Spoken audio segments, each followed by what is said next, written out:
Hi, now I'm going to answer your questions here. Before we start, I really hope that you would like to link to my homepage, Gronnemark.com. Here you can read about my throwing coaching, but also my books. I'm writing on a book about throw-ins at the moment, and so your viewers, listeners can also see that. So please link to my homepage, Gronnemark.com. But I'll start with the first question. At the moment, where do you live? How does COVID-19 affect your life and work? Yeah, I'm living in Denmark. I'm living in the western part of Denmark in a city called Skive. And right now, of course, all football is totally closed down, so I'm not coaching at the clubs at the moment. But I'm coaching a lot of players individually on video, so they're like sending me some video of their throw-ins, and then I'm sending videos back to them. So yeah, that's the way I'm working at the moment. Question number 2. Why did you choose the throwing coach job? Is it fate that you study and become a throwing coach? I've always been really passionate about throw-ins. From I was a small kid to a teenager where I was really doing the throw-ins. I was a really throw-in specialist as a football player as a teenager. Then I went to athletics because I was very fast on the football pitch. So I was on the Danish national athletics team running 100, 200, 400 meters and relays. I was several time Danish champion, but also European champion at the 4x400 meter relay for club teams in 2000 in Paris. And after that, from 2002 to 2006, I was on the Danish bobsleigh team, the national team, traveling all around the world. And it was in the middle of that bobsleigh period, I thought, hey, if I can make a good throw in myself, can't I teach other players to do it? So in 2004, I made my own throwing course because there was no books about throw-ins. So and then in the fall 2004, I got my first team, Viborg FF, in the Danish Superliga. The year after, it was FC Midtjylland from the Danish Superliga, an even better club. And then since 2004, I've been coaching a lot of clubs. And of course, at the moment, Liverpool FC, Ajax, and other big clubs. I've taken no football courses. I've been doing everything myself. So at the moment I'm working with my throw-in philosophy called the long, the fast and the clever throw-in. Question number 3. At the moment, how many clubs are you working with? Who are they? Why don't you choose to work full-time for one club only? Yeah, I'm a freelance throwing coach, and the reason why I'm not working full-time at a club is because even though my throwing coaching been famous, I think it's not enough for full-time in one club now. But at the moment, I'm coaching 8 different pro teams. For example, Liverpool FC in the Premier League, Ajax Amsterdam in the Eredivisie, Ghent from Belgium, also coaching FC Midtjylland from Denmark, also Atlanta United from the United States in the MLS, and then a few secret clubs too. So I'm coaching a lot of teams, and I'm really happy because when I'm coaching more teams, it gives me the opportunity to travel all around the world. So my biggest dream is to travel not only to a few like this season 8 pro teams, but also when I've been publishing my book, travel all around the world to inspire coaches all around the world, and not only professional coaches but also youth and amateur coaches. Question number 4. I read that you was a promising striker at under 18 levels, but after that you turned your attention to athletics and bobsleigh. Why did you decide to do that? Yeah, I told a little bit about it in the first questions here, but it was because I wasn't good enough to be a professional football player. I was really fast and good with throw-ins, but I knew if I had to reach some of my sporting dreams, it had to be in another sport. So that's the reason why I changed to athletics. And why did I change to bobsleigh then? It was because I had success in 2002 in athletics, but I was moving to my hometown now, Skive, and I was, instead of training with a big group, I had to train alone and with no coach. So yeah, the reason why I moved to Skive was because of my wife. I met my wife, so yeah, something you do. Sometimes you do some weird stuff because of love.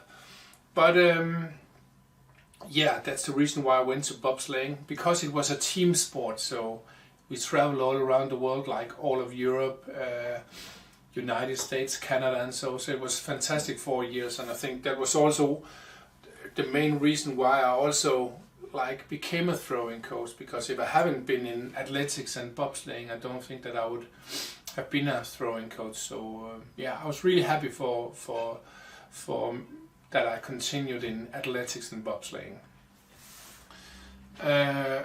5, do athletics and bobsleigh have any helps on your current work? Yeah, it helps me a lot, because athletics, that's a lot about the movements, how can we move the best way. But bobsleighing, that's also a lot about, first of all, video analysis. We used a lot of video analysis in bobsleighing, and yeah, I'm also using that as a throwing coach at the moment, not only for the long throw-ins, but throw-ins all around the pitch. But I'm also I've been playing a lot of street basketball myself, so I'm also using that when I'm coaching in the football clubs. So because you can use a lot of movements from basketball too. 6, what's the reason for your work for Liverpool? What's your feeling when working with Jürgen Klopp? What are the things that prove his open-mindedness? Yeah, I'm really happy to work for Liverpool FC. Jürgen Klopp called me in July 2018 and asked me to help him. So I'm really proud of that. The reason why I'm working for Liverpool is because Jürgen Klopp, he said to me, they had a good season in the Premier League, 17-18 season with a 4th place in Premier League, but also Champions League final. But they lost the ball on the throw-ins almost every time. So he really needed my help. So it really proves his open-mindedness that he invited me to Liverpool and he listened to me, listened to my knowledge. It was not like he said, you have to do this and this.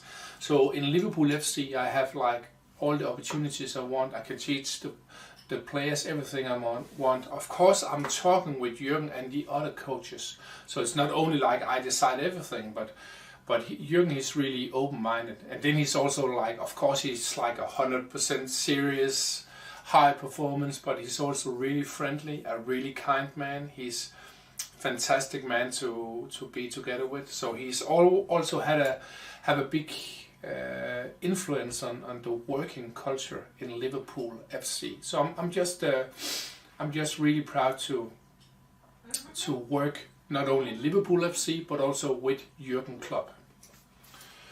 On your website, you write, Liverpool FC went from number 18 in the Premier League at throw-ins possession under pressure, 45.4 in 2017-18 to first 68.4% in 18-19. In particular, what have you done to improve their throw-in skills? How about current season? The numbers I'm referring to here is that it's numbers that like Tifo Football showed in September 19, and it's not my data, it's their data. I have my numbers myself, but Liverpool also have their numbers, and they are all really, really good. But they at Tifo Football, and you can see that video on my homepage, thomasgronnemark.com. They looked at all the different clubs in the European leagues. They looked at throw-ins under pressure. And throw-in under pressure are where the players are marked. In the 17-18 season, Liverpool were only number 18 out of 20 on throw-ins under pressure. And and they were 3rd last in the Premier League. And like Jürgen Klopp said himself, They were really bad at throw-ins. And then in my first season, 18-19 season, we improved to 68.4%, and we went from number 18 in the Premier League to number 1 in Premier League, and also to number 2 in Europe, only after one of my other teams, FC Midtjylland, I'm coaching. So yeah, what do? I'm coaching Liverpool the long, the fast and the clever throw-ins. First of all, the long throw-in is to make the players throw longer. So I'm using video analysis and 30 different technical aspects. And most players improve between 5 and 10 meters, some up to 15 meters with my training. And it's not because in Liverpool we want to do long throw-ins towards the opponent's goal. It's more like the longer throw-in you have, the greater throw-in area you have. You can see it like here. If you only throw like this here, then you only have this throw-in area. But if you throw like this, you can have like this throw-in area. It means that you can throw to more players, and it's really important. So I do that long throwing coaching in Ajax and Liverpool, and so even though we're not taking any long throw-ins towards the opponent's goal, so that's important. I'm also coaching the fast throwing. That's all about when should we throw fast, but also when not to throw fast, when to wait, because sometimes it's really stupid to throw fast. And then fast throw-ins are also counter-attack throw-ins. You can't be offside on a throw-in. It's also really dangerous. And then we have the clever throw-in. That's all about how to create space when we have a throw-in under pressure. I'm working with 3 zones all over the pitch, like a defending zone, middle zone, and an attacking zone. And I also have like 40 to 50 throw-in zones, and then I'm also having special assignments for each player. So yeah. That's one of the main reason why Liverpool has improved, because they've been doing my long, fast and clever throw-in philosophy. They learned the tools, both the players but also the coaches. And you also ask, how about current season? This season Liverpool has scored 13 goals after throw-in situations all over the pitch. For example, the winning goal against Wolverhampton, the winning goals against Tottenham in Premier League this season. So throw-ins can be really, really dangerous. You said there are 3 types of long throw-in, long, fast and clever. But in the world, most of teams are losing long throw-ins. What are your thoughts about that? Yes, right now I told you about the long, fast and clever throw-ins. The challenge is, if you're only using long throw-ins towards the opponent's goal, then you're missing a lot, because you have many more throw-ins all over the pitch, 40 to 60.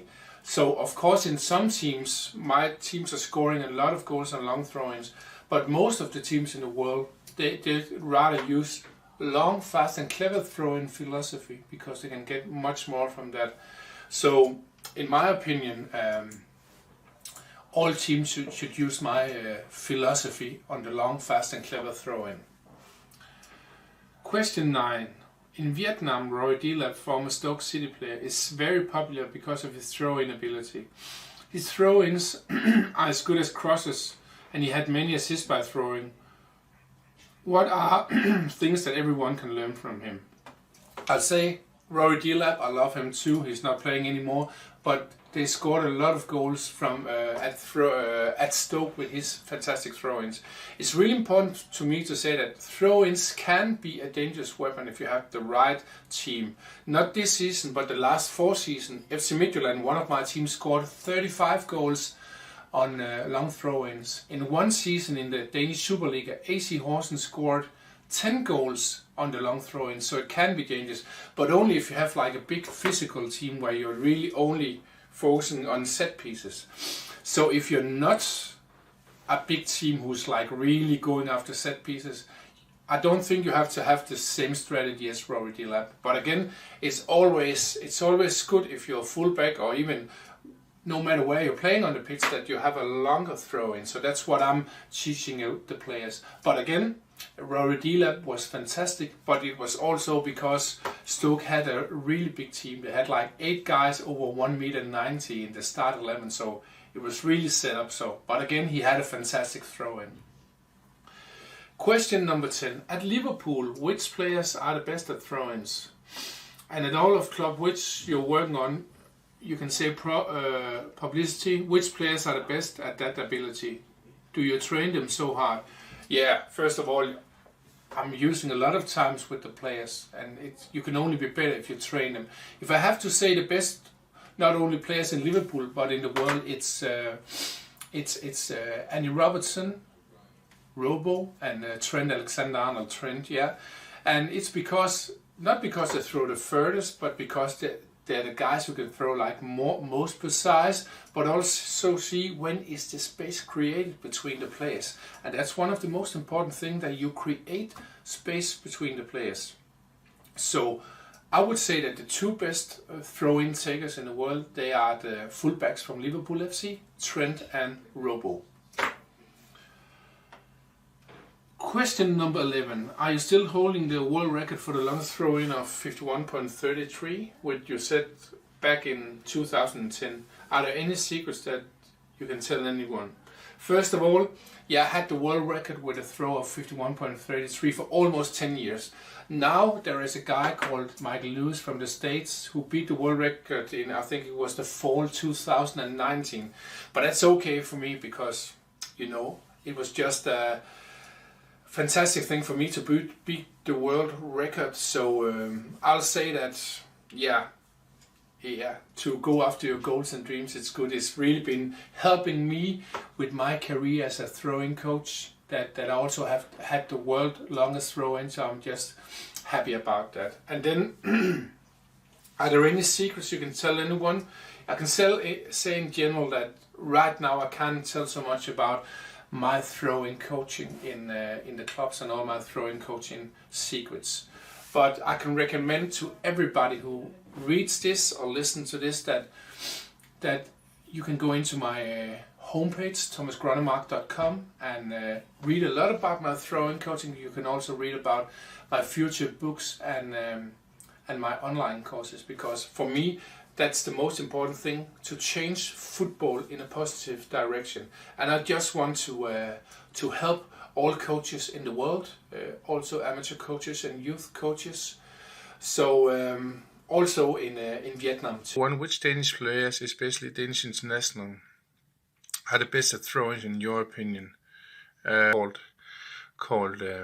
Mikkel Quist. He's now playing at Iceland. He's also really good at the long throw-ins. And then I don't know if I have to look at the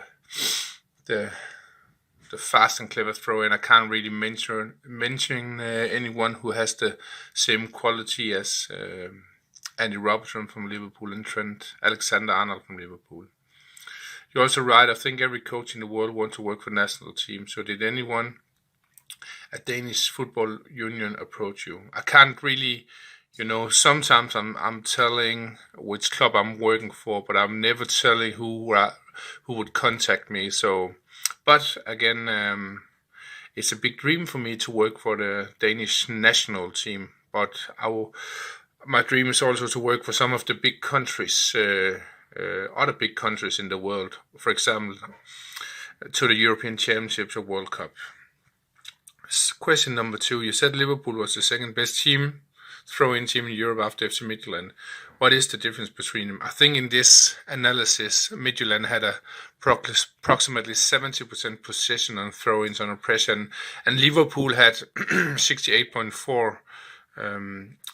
But I think Liverpool's numbers are better because there are much more. It's a harder pressure you get in the Premier League compared to the Danish Super League. So, but fantastic for both teams here.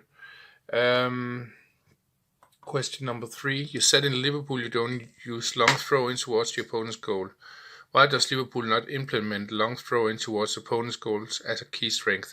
It's because if you want to score a lot of goals on long throw-ins, you have to take a lot of long throw-ins in a match. And it's not Liverpool style to use like 30, 45 seconds every time there is an opportunity for the long throw-in. So yeah, it's because of the playing style. The audience, also the club, want more like fast play. But in some clubs who are like physical, really doing a lot of set pieces, focus on them, then it's really good with the long throw-in. But I'll say in some clubs, I'm coaching perhaps 20-30%, they really use the long throw-in, and all the other clubs, they still use the long throw-in, but not as a weapon, but more like all over the pitch. Question number 4. When I ask about your secrets, I mean secrets about your world record for the longest throw-in. Can you tell anything? Oh, there was no real secrets there. It was just like I just learned to do the flip throw-in, and with this flip throw-in I beat the world record with 51.33 meters. I won't recommend the flip throw-in for professional players because often, first of all, it's really hard to learn, and it's also very dangerous, and then second of all, I'll say that flip throw-ins are often too high, so they are too easy to defend. So I'll prefer, if we are talking about the long throw-in, then I'll prefer a normal run-in, a flat, hard throw-in instead. But again, I'm focusing more on the long, fast, and clever throw-ins all over the pitch. So that's my main focus at the moment. But that was my answers to your questions. Have a nice day. Bye. So again, take a look at thomasgronnemark.com. You can also find me on my YouTube channel. Just search Thomas Gronnemark, or I have a lot of good drills there for football coaches. You can also find me on social media like Twitter, Instagram, Facebook, LinkedIn, and so. But again, that was my answers for your questions. If you have more questions, please return to me. But have a nice day. Bye bye.